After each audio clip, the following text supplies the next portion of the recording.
आखिर भगवान कृष्ण ने अपने ही पुत्र को क्यों दिया था कोढ़ी होने का श्राप?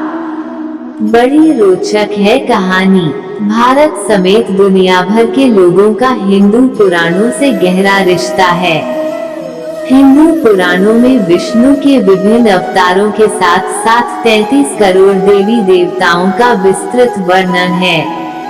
इन सभी देवी देवताओं से जुड़ी ऐसी कई रहस्यमय कहानियां हैं जिनके बारे में बहुत कम ही लोग जानते हैं।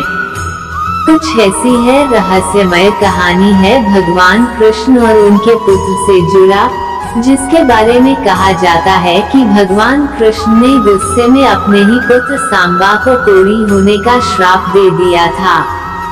आज हम आपको इस रोचक कहानी के बारे में बताएंगे।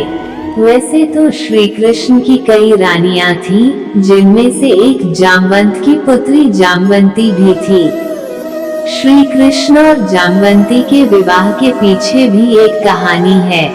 पुराणों के अनुसार बहुमूल्य मणि हासिल करने के लिए भगवान श्री कृष्ण और जामवंत में 28 दिनों तक युद्ध चला था। युद्ध के दौरान जब जामवंत ने कृष्ण के असली रूप को पहचान लिया, तो उन्होंने मणि समेत अपनी पुत्री जामवंती का हाथ भी उन्हें सौंप दिया। कृष्ण और जामवंती के पुत्र का नाम ही सांबा था। कहते हैं कि सांबा इतना सुंदर और आकर्षक था कि कृष्ण की कई पटरानियां भी उसकी सुंदरता के प्रभाव में आ गई थीं। कहते हैं कि सांबा के रूप से प्रभावित होकर एक दिन श्री कृष्ण की एक रानी ने सांबा की पत्नी का रूप धारण कर उसे आलिंगन में भर लिया, लेकिन ऐसा करते हुए श्री कृष्ण ने उन दोनों को देख लिया।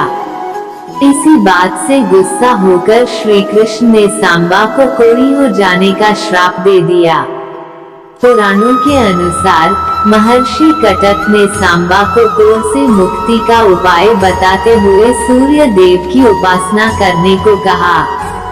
उसके बाद सांबा ने चंद्रभागा नदी के किनारे मित्रवन में सूर्य देव का एक मंदिर बनवाया और 12 सालों तक सूर्य देव की कड़ी तपस्या की। कहते हैं कि सूर्य देव ने सांबा की तपस्या से प्रसन्न होकर उसे कोढ़ से मुक्ति पाने के लिए चंद्रभागा नदी में स्नान करने को कहा। आज भी चंद्रभागा नदी को कोढ़ ठीक करने वाली नदी के रूप में जाना जाता है।